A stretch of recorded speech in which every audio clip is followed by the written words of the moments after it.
था टूटा हुआ, बंधनों से जकड़ा था मैं। बदन था टूटा हुआ, बंधनों में जकड़ा था मैं। तेरे प्यार की ये वफा थी, मेरा जीवन संभल गया। तेरे प्यार की ये वफा थी, मेरा जीवन संभल गया। चाहा है तूने मुझे, मेरे सारे गम ले लिए। चाहा है तूने मुझे, मेरे सारे गम ले लिए। बख्श दिए तूने मैंने सारे गुनाह जो किए। बख्श दिए तूने मैंने सारे गुनाह जो किए। तूने सहारा दिया, बंधनों में जकड़ा था मैं। तूने सहारा दिया, बंधनों में जकड़ा था मैं। तेरे प्यार की ये वफा थी, मेरा जीवन संभल गया। तेरे प्यार की ये वफा थी, मेरा जीवन संभल गया। रूह की ताजा हवा मेरे दिल को जैसे लगी। रूह की ताजा हवा मेरे दिल को जैसे लगी। मौत की आंधियों में जैसे जीने की राह बन गई। मौत की आंधियों में जैसे जीने की राह बन गई। तूने सहारा दिया, गमों में डूबा था मैं। तूने सहारा दिया, गमों में डूबा था मैं। तेरे प्यार की ये वफा थी, मेरा जीवन संभल गया। तेरे प्यार की ये वफा थी, मेरा जीवन संभल गया। मेरी मुश्किल में है तू, मेरा मुश्किल कशा। मेरी मुश्किल में है तू, मेरा मुश्किल कशा। मुझे संभाल लिया तेरी रजा। मुझे संभाल लिया है तेरी ये रजा। गुनाहों में डूबा था मैं, मेरा रहबर तू बन गया। गुनाहों में डूबा था मैं, मेरा रहबर तू बन गया। तेरे प्यार की ये वफा थी, मेरा जीवन संभल गया। तेरे प्यार की ये वफा थी, मेरा जीवन संभल गया।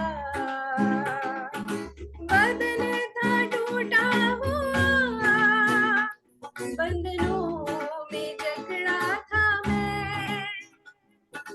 बदन था टूटा हुआ, बंधनों में जकड़ा था मैं।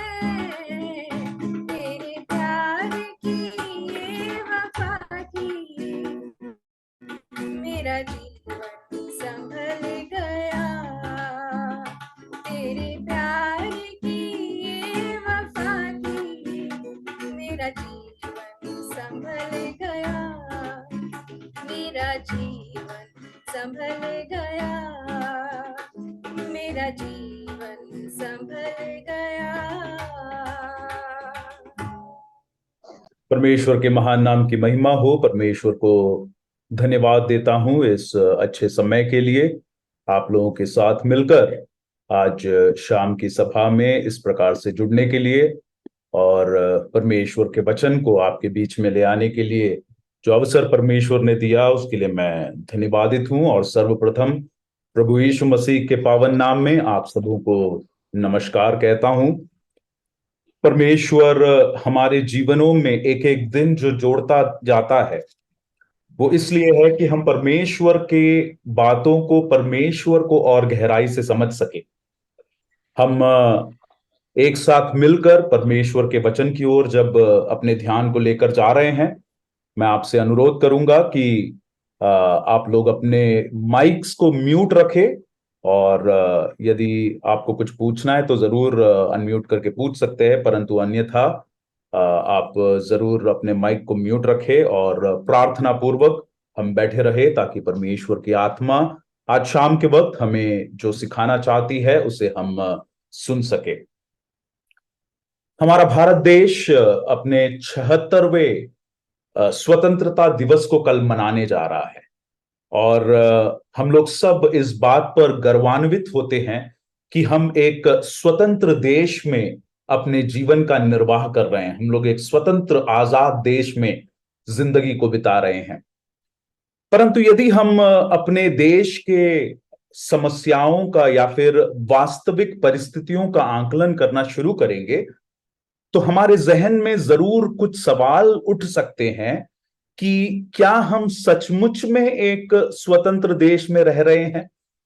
विशेष करके इन दिनों में हमारे भारत के एक राज्य मणिपुर में जो घटनाएं चल रही है, या फिर हम पिछले समयों में उत्तर भारत के अलग अलग राज्यों में मसीहियों के विरुद्ध में या फिर दूसरे समुदायों के विरुद्ध में जो घटनाएं घटी उसका अवलोकन करना शुरू करें, तो ये सवाल जायज है कि क्या हम एक स्वतंत्र देश में अपने जीवन को बिता रहे हैं।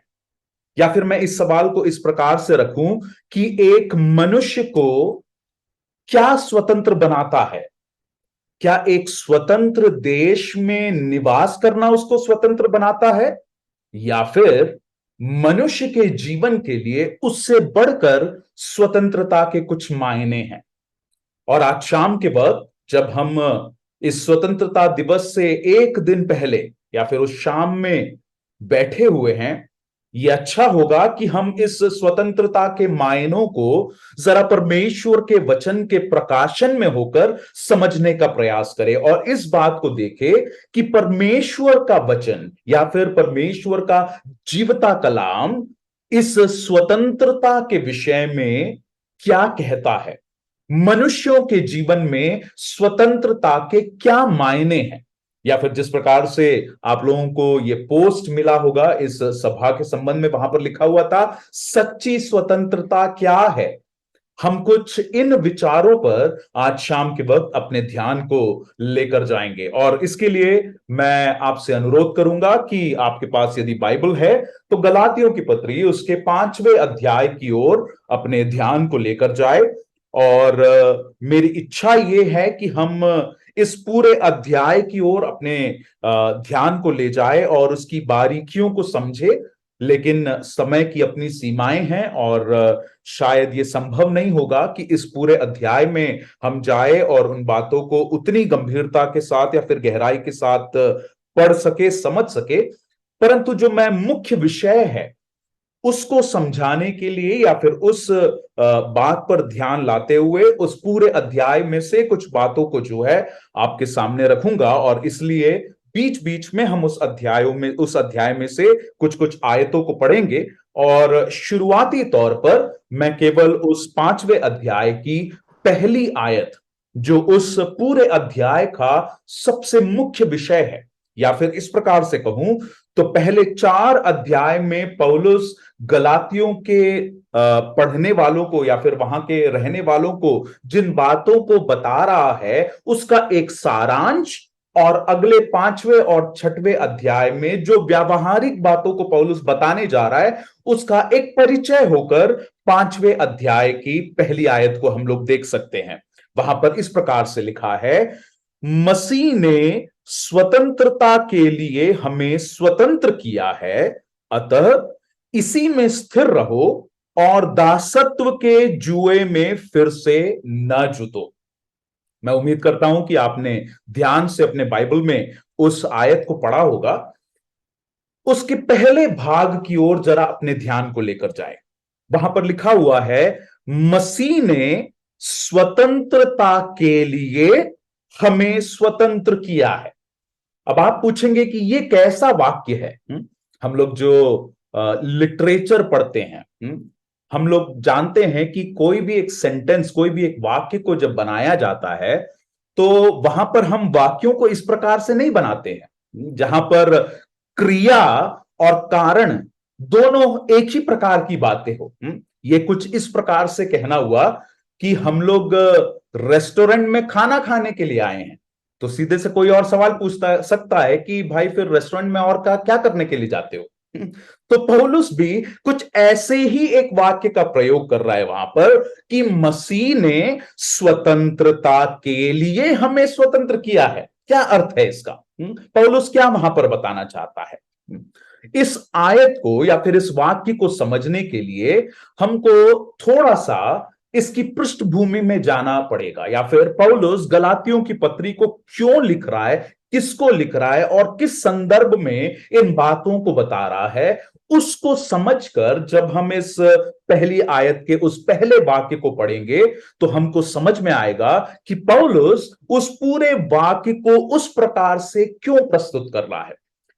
गलातियों की पत्री को गलातिया नामक जगहों पर स्थित कुछ कलीसियाओं को संबोधित करते हुए पौलुस इस पत्री को लिखता है, और उस जगहों पर उन कलीसियाओं में समस्या ये थी कि वहां पर कुछ लोग इस बात को सिखा रहे थे कि उद्धार पाने के लिए या फिर परमेश्वर के राज्य में प्रवेश करने के लिए, परमेश्वर का संतान बनने के लिए खतना करने की जरूरत है।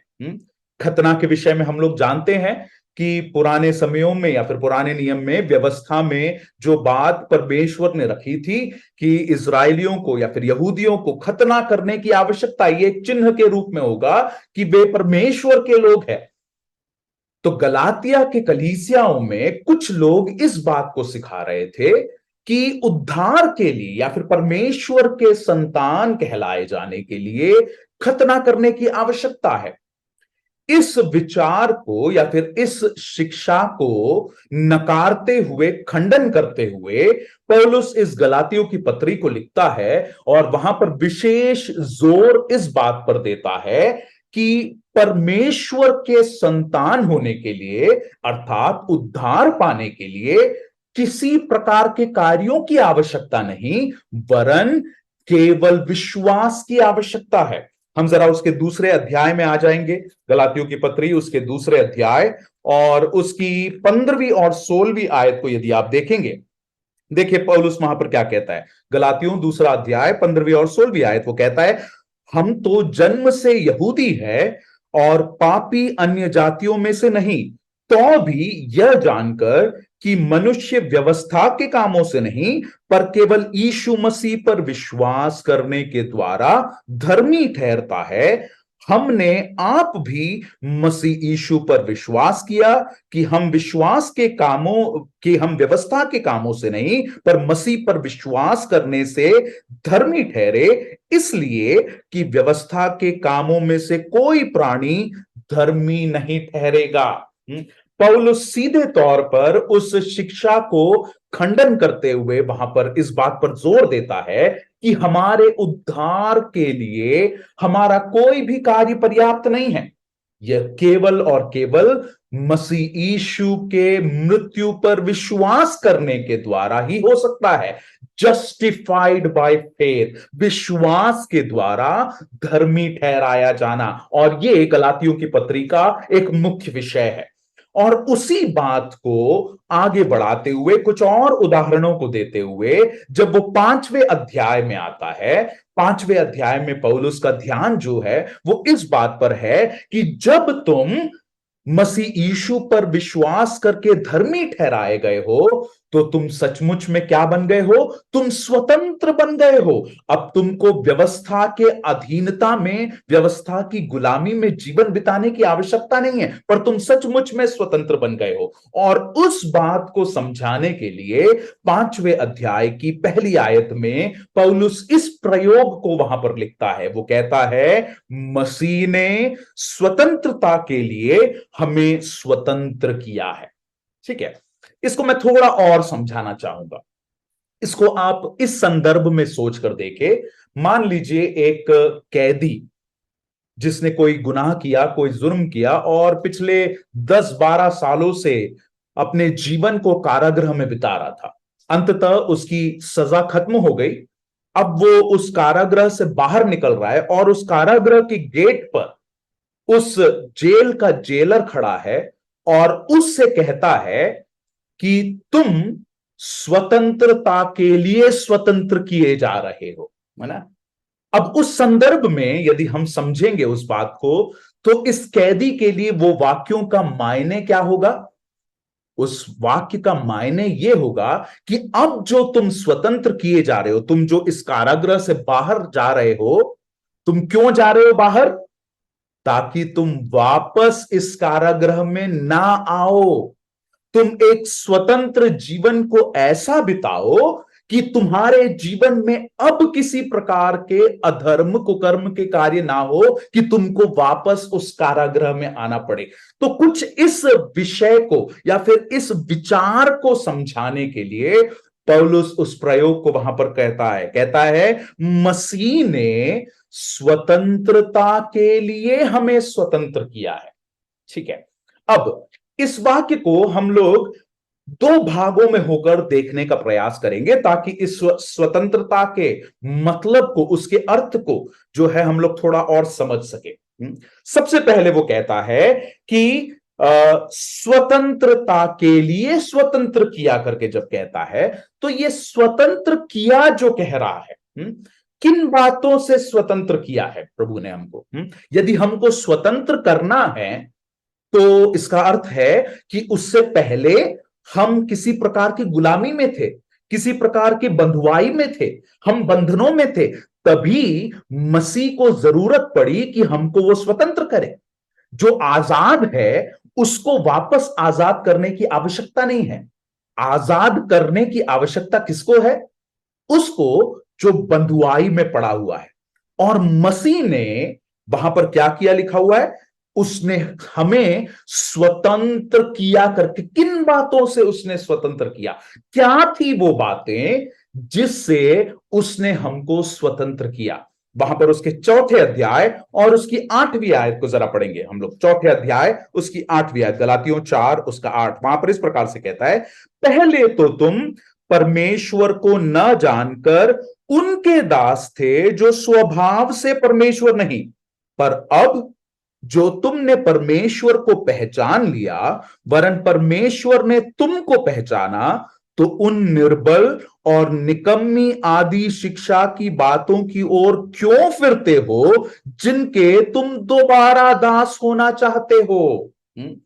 यहां पर गलातियों के लोगों को, उस कलीसिया के लोगों से पौलुस इस सवाल को कर रहा है या फिर इस बात को कहता है कि इससे पहले कि तुम परमेश्वर को पहचाने, इससे पहले कि तुम मसीह को पहचाने, तुम गुलामी में थे। किसकी गुलामी में? अन्य परमेश्वरों की गुलामी में थे, अन्य देवताओं की गुलामी में थे। परंतु परमेश्वर में आने के बाद, मसीह को पहचानने के बाद, अब तुम किस प्रकार की गुलामी में जा रहे हो? तुम रीति रिवाजों की गुलामी में जा रहे हो। तुम ये कह रहे हो कि व्यवस्था की बातों को मानना आवश्यक है। और तुम उस बात को कहने के कारण क्या कर रहे हो?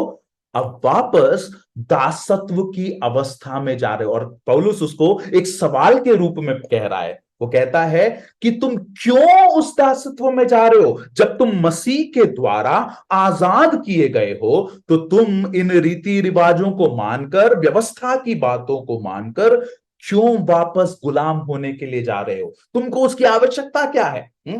तीसरे अध्याय में आ जाए, गलातियों तीसरा अध्याय, उसकी 10वीं आयत से लेकर आगे हम लोग देखेंगे। इसलिए जितने लोग व्यवस्था के कामों पर भरोसा रखते हैं वे सब शाप के अधीन हैं, क्योंकि लिखा है, जो कोई व्यवस्था की पुस्तक में लिखी हुई सब बातों के करने में स्थिर नहीं रहता वह शापित है। 13वीं आयत, मसीह ने जो हमारे लिए शापित बना हमें मोल लेकर व्यवस्था के शाप से छुड़ाया, क्योंकि लिखा है, जो कोई काठ पर लटकाया जाता है वह शापित है। तो यहां पर पौलुस गलातियों के लोगों को कह रहा है, तुमको जो स्वतंत्र किया गया है, सबसे पहली बात, किस बात से स्वतंत्र किया गया है? तुमको परमेश्वर ने उस दासत्व की अवस्था में, पहले तुम जो अपने पापों में पड़े हुए थे उसमें से स्वतंत्र किया, और अब तुम क्यों वापस व्यवस्था के अधीन होना चाहते हो? दूसरी बात, तुम इस बात को जान लो कि व्यवस्था के अधीनता में से तुमको किसने बाहर निकाला है? मसीह यीशु ने बाहर निकाला है, क्योंकि व्यवस्था तो मनुष्य को पाप की वजह से श्रापित ठहराती है, परंतु मसीह यीशु ने क्या किया? उस शाप को अपने ऊपर ले लिया और वो क्रूस पर बलिदान हो गया। तो मेरे प्यारों, उस पहली आयत में पौलुस जब कह रहा है कि स्वतंत्रता के लिए तुमको स्वतंत्र किया गया, पौलुस उन लोगों से क्या कह रहा है? तुम जो पहले पाप के दासत्व में थे उसमें से तुमको मसीह यीशु ने क्या किया है? तुमको स्वतंत्र किया। अब तुमको उस व्यवस्था के बोझ के तले दबने की आवश्यकता नहीं है। तुमको उस व्यवस्था के उस बोझ को, उसके दास बनने की आवश्यकता नहीं है, क्योंकि तुमको उसमें से मसीह यीशु ने आजाद कर दिया है करके कहता है। उसमें से तुमको बाहर निकाला गया है। तो तुम कौन थे? तुम दास थे, तुम बंधनों में थे, अब तुमको वहां से निकाल कर आजाद किया गया है। तो वो सबसे पहली बात कि हमको मसीह यीशु ने आजाद किया है करके। दूसरा कहता है कि उसका कारण क्या है? क्यों आजाद किया मसीह ने? क्यों मसीह ने इस सारे कार्यों को किया?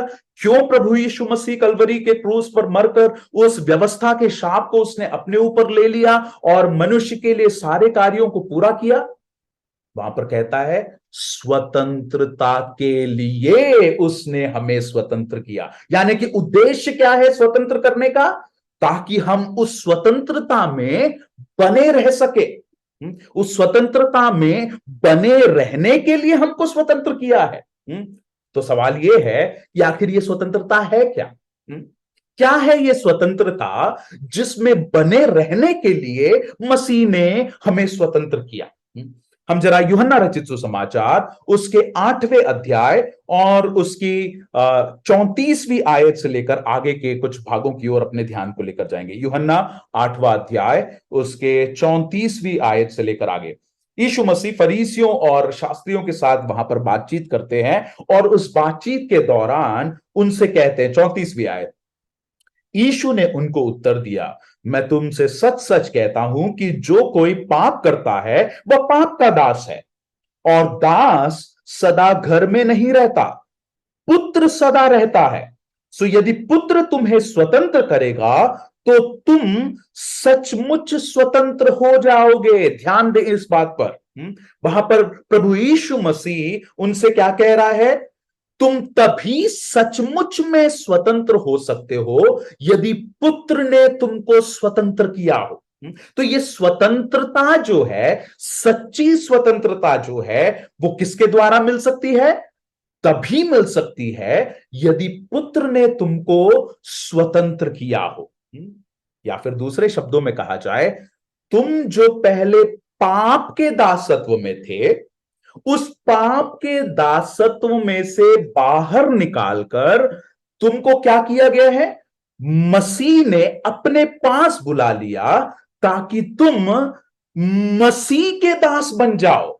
ठीक है, इस बात को थोड़ा और हम लोग समझेंगे रोमियो की पत्री उसके 6वें अध्याय में। रोमियो की पत्री उसके 6वें अध्याय में आ जाएंगे हम लोग। और उसकी 16वीं आयत में आएंगे। रोमियो की पत्री 6वां अध्याय 16 से लेकर 18। क्या तुम नहीं जानते कि जिसकी आज्ञा मानने के लिए तुम अपने आप को दासों की नाई सौंप देते हो उसी के दास हो, और जिसकी मानते हो, चाहे पाप के जिसका अंत मृत्यु है, चाहे आज्ञा मानने के जिसका अंत धार्मिकता है। परंतु परमेश्वर का धन्यवाद हो कि तुम जो पाप के दास थे तो भी मन से उस उपदेश के मानने वाले हो गए जिसके सांचे में ढाले गए थे, और पाप से छुड़ाए जाकर धर्म के दास हो गए। 18वीं आयत को मैं एक और बार आपके लिए पढ़ूं। और पाप से छुड़ाए जाकर धर्म के दास हो गए। पहले किसके दास थे? पाप के दास थे। लेकिन यीशु मसीह पर विश्वास करने के द्वारा अब किसके दास हो गए?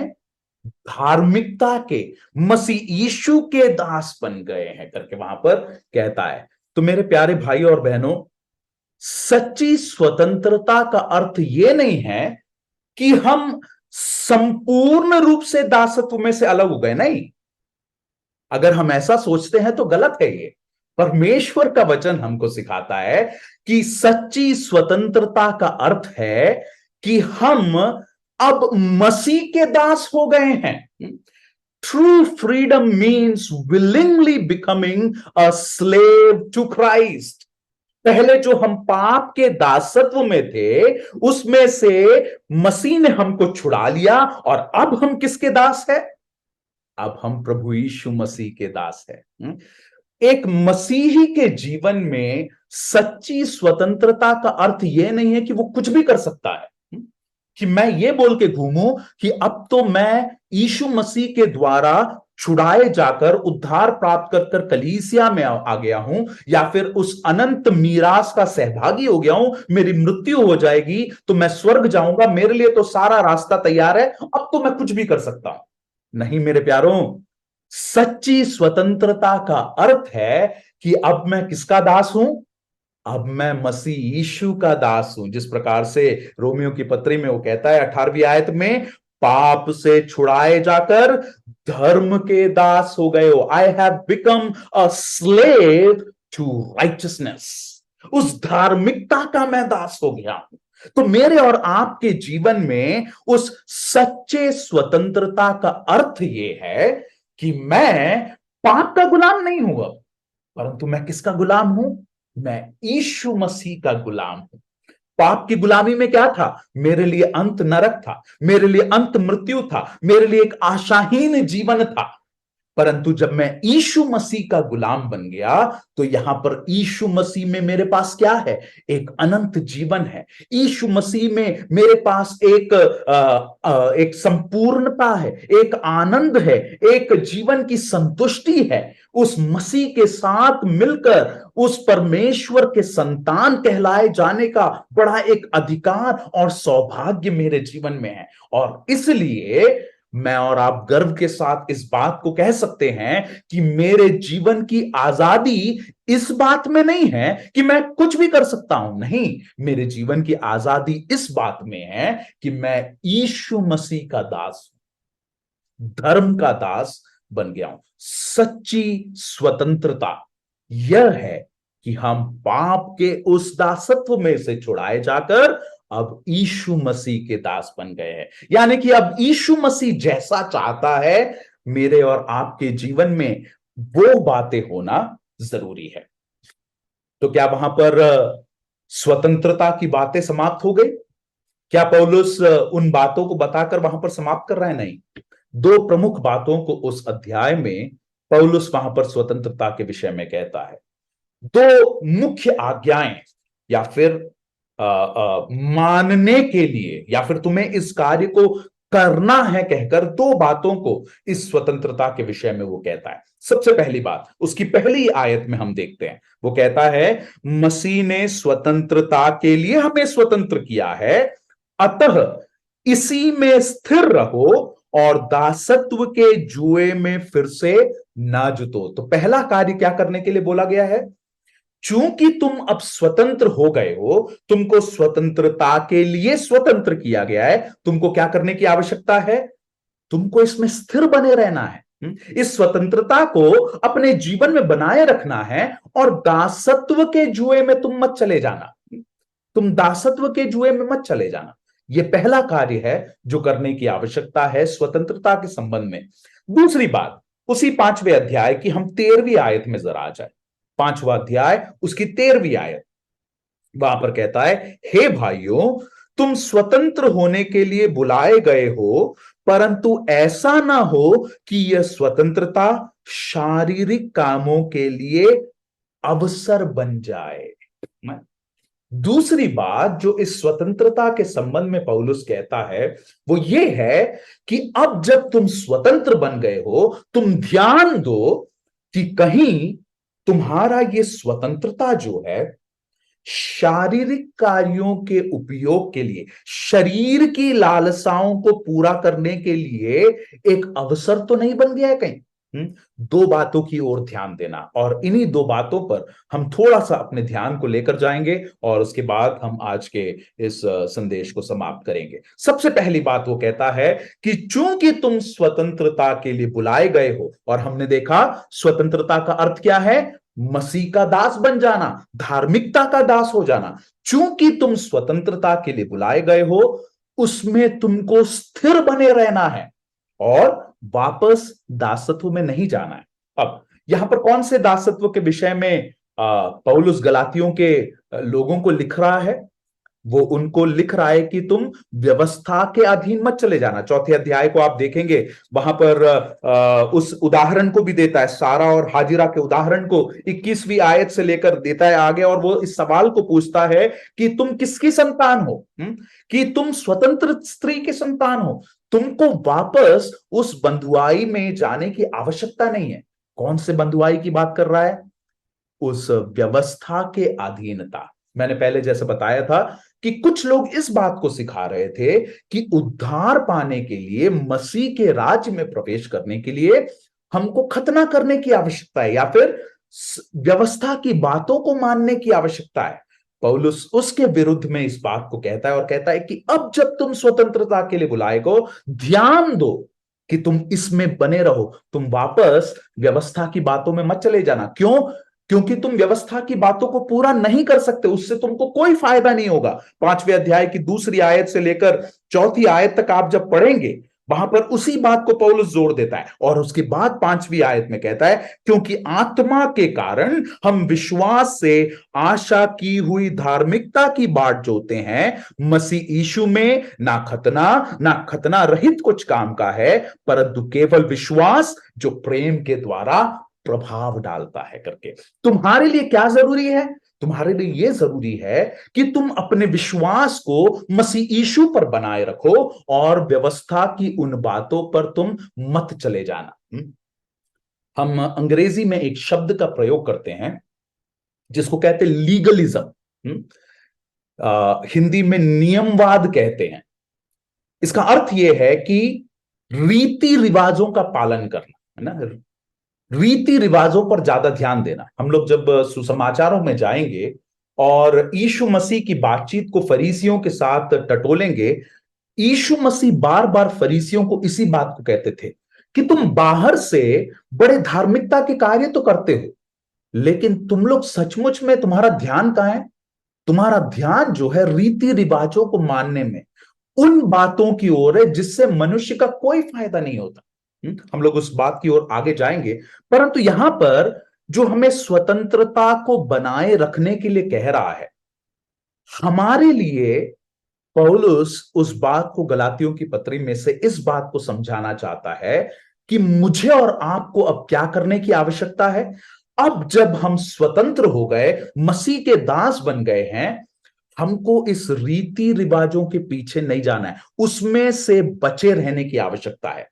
इस नियमवाद में से हमको बचने की आवश्यकता है। कुलुसियों की पत्री में हम लोग जाएंगे, कुलुसियों की पत्री 2रा अध्याय और उसकी 20वीं आयत से लेकर आगे। कुलुसियों की पत्री उसका 2रा अध्याय 20 से लेकर आगे पौलुस इस प्रकार से कहता है, जबकि तुम मसीह के साथ संसार की आदि शिक्षा की ओर से मर गए हो, तो फिर उनके समान जो संसार में जीवन बिताते हैं, मनुष्यों की आज्ञाओं और शिक्षा अनुसार और ऐसी विधियों के वश में क्यों रहते हो कि यह ना छूना, उसे ना चखना और उसे हाथ ना लगाना, क्योंकि ये सब वस्तु काम में लाते लाते नाश हो जाएंगी। इन विधियों में अपनी इच्छा के अनुसार गढ़ी हुई भक्ति की रीति और दीनता और शारीरिक योगाभ्यास के भाव से ज्ञान का नाम तो है, परंतु शारीरिक लालसाओं को रोकने में इनसे कुछ भी लाभ नहीं है। इनसे कुछ भी लाभ नहीं है। तुम यदि रीति रिवाजों के पीछे जाते हो, पौलुस स्मरण दिला रहा है कि तुम क्या करोगे, तुम वापस उस दासत्व के रास्ते में चले जाओगे, कि तुम्हारा ध्यान जो है यीशु मसीह पर से हटकर रीति रिवाजों के पीछे चले जाएगा। और बड़े दुख की बात यह है कि यह केवल गलातियों की कलीसिया के लिए लागू होने वाली बात नहीं थी, परंतु आज के समय में हमारी कलीसियाओं में भी, हमारे इर्द गिर्द भी कई बार ये लीगलिज्म, नियमवाद हमको देखने को मिलता है, जहां पर हमारा ध्यान यीशु मसीह की बातों पर नहीं, परंतु हमारा ध्यान किस बातों पर है, कुछ परंपरागत बातों पर। उदाहरण के लिए कलीसिया में कुछ परंपराएं चल रही है, आज भी उसको मानते जा रहे हैं, मानते जा रहे हैं, मानते जा रहे हैं। ये नहीं पूछ रहे हैं कि क्या परमेश्वर के वचन के आधार पर वो सही है या नहीं, उसको करने की आवश्यकता है या नहीं। लोग लड़ भिड़ रहे हैं उस बातों पर, इस बात को बिना जाने कि हमारा ध्यान किस पर होना चाहिए, मसीह यीशु पर होना चाहिए। लेकिन हम किस बात पर बहस कर रहे हैं, परंपरागत बातों को, कि हमारे कलीसिया में तो बरसों से यही होता है, आगे भी ऐसा ही होना चाहिए। लोगों के बीच में बहस चल रहा है। हमारी विचारधाराएं, कन्विक्शंस के बारे में जरा सोचकर देखें। हम कुछ बातों को इतना ज्यादा पकड़ लेते हैं कभी कभी कि हम उस आधार पर दूसरों को दोषी ठहराना शुरू कर देते हैं।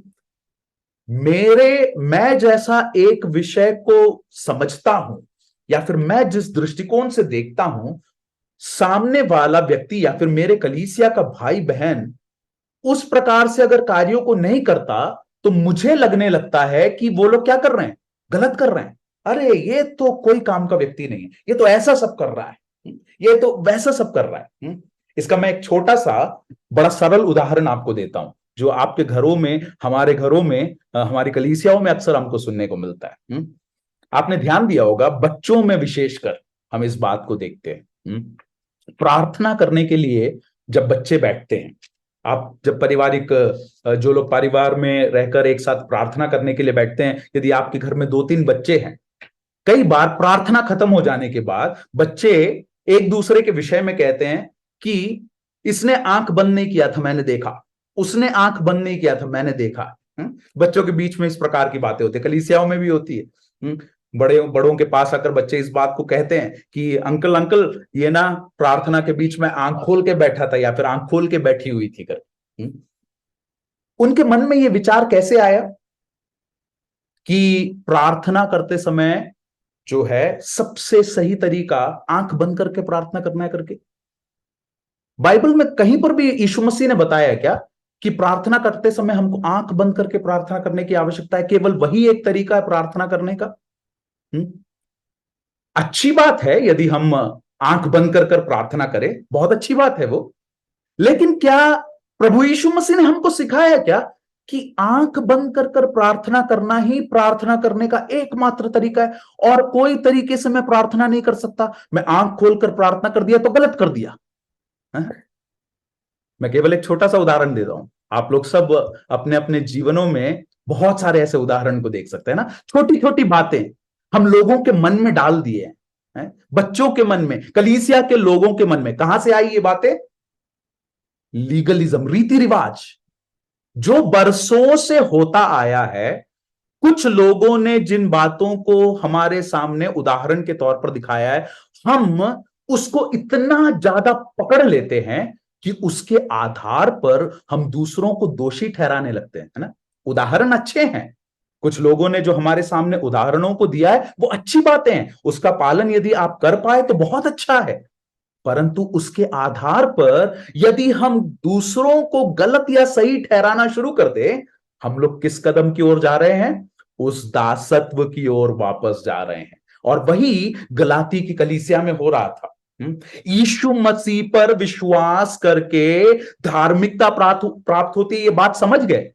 लेकिन जब कुछ लोगों ने सिखाना शुरू किया कि तुम्हारा उद्धार पूरा होने के लिए क्या करने की आवश्यकता है, खतना होना जरूरी है, तो कई लोग अपने ध्यान को उधर लेकर चले गए। मेरे प्यारे भाई और बहनों, मेरे और आपके जीवन में हमको ध्यान देने की आवश्यकता है कि कई बार अपने जीवन में जाने अनजाने में कहीं परमेश्वर पर से अपना ध्यान हटाकर, वचन में से अपना ध्यान हटाकर लीगलिस्टिक बन गए हैं क्या? नियमवादी बन गए हैं क्या? अपने जीवन में हम दूसरों का आंकलन, दूसरों का न्याय जो है कुछ नियमों के आधार पर करने लग गए हैं क्या? और इसी बात को पौलुस 5वें अध्याय में बड़ी कठोरता के साथ बताता है। जरा वापस हम लोग 5वें अध्याय में आ जाएंगे। गलातियों की पत्री उसका 5वां अध्याय, उसके 14वीं और 15वीं आयत को हम लोग पढ़ेंगे। 14वीं और 15वीं आयत, वहां पर कहता है, क्योंकि सारी व्यवस्था इस एक ही बात में पूरी हो जाती है, तू अपने पड़ोसी से अपने समान प्रेम रख। पर यदि तुम एक दूसरे को दांत से काटते और फाड़ खाते हो तो चौकस रहो कि एक दूसरे का सत्यानाश ना कर दो। देख रहे हैं पौलुस कितने गंभीर शब्दों का प्रयोग यहां पर कह रहा है। क्या कह रहा है? कहीं तुम एक दूसरे को फाड़ खाने के काम को तो नहीं कर रहे हो। किस आधार पर? यह सोच के कि मैं जो कर रहा हूं, मैं जो मान रहा हूं, मेरी बातें ही सही है, और जो कोई भी कलीसिया में मेरे चारों ओर उस प्रकार से कार्यों को नहीं करता वो गलत है। मेरे प्यारों, मसीह यीशु का सुसमाचार अनुग्रह और प्रेम के आधार पर है।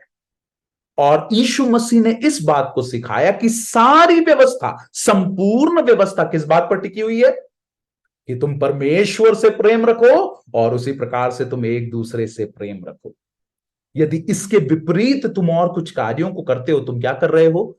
तुम धीरे धीरे वापस उस लीगलिज्म के दासत्व में, नियमवाद, रीति रिवाजों के दासत्व में फंस सकते हो। और इसलिए पहली बात जो इस स्वतंत्रता के संबंध में पौलुस कहता है, जबकि तुम स्वतंत्र किए जाने के लिए स्वतंत्र किए गए हो, स्वतंत्रता के लिए स्वतंत्र किए गए हो, उसी में स्थिर बने रहो, दासत्व के जुए में ना जुत जाना। दूसरी बात पर जल्दी से आएंगे। दूसरी बात 13वीं आयत में वो कहता है कि तुम इस स्वतंत्रता का इस्तेमाल कभी भी अपने शारीरिक अभिलाषाओं को पूरा करने के लिए मत करना, शरीर की अभिलाषाओं के लिए मत करना। तुम ये मत सोचना कि मैं स्वतंत्र हो गया हूं, परमेश्वर का अनुग्रह मेरे पास बहुतायत से है, परमेश्वर क्षमा करने वाला, प्रेम दिखाने वाला, मुझ पर दिन प्रतिदिन अनुग्रह करने वाला है, इसलिए अब मुझे लाइसेंस मिल गया है कि मैं पाप कर सकता हूं। नहीं मेरे प्यारों, हमको लाइसेंस पाप करने का नहीं मिला है।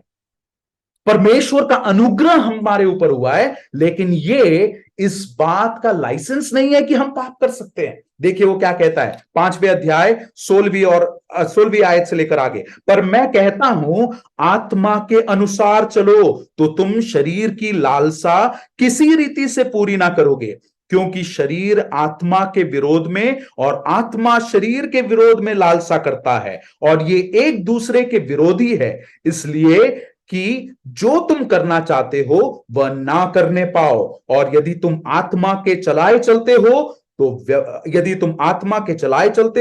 तो व्यवस्था के अधीन ना रहे, व्यवस्था के अधीन ना रहे। तुम्हारे जीवन में स्वतंत्रता कब नजर आती है?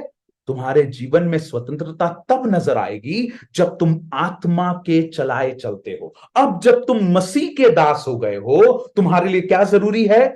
कि तुम परमेश्वर की आत्मा की अगुवाई में अपने जीवन को बिताओ। और आगे अंतिम आयतों में वो वहां पर कहता है कि जब तुम आत्मा के चलाए चलोगे तो तुम्हारे जीवन में क्या नजर आएगा? तुम्हारे जीवन में आत्मा के फल नजर आएंगे, जो 22वीं आयत से लेकर उस लिस्ट को वहां पर पौलुस देता है कि तुम्हारी स्वतंत्रता का पीछे का उद्देश्य क्या है। तुमको मसीह ने क्यों स्वतंत्र किया? तुमको मसीह ने इसलिए स्वतंत्र किया ताकि तुम आत्मा के चलाए चलो और अपने जीवन में आत्मा के फलों को तुम लेकर आओ। तुम उन फल को दिखाओ जो आत्मा के द्वारा जो है तुम्हारे जीवन में प्रदर्शित होना चाहिए।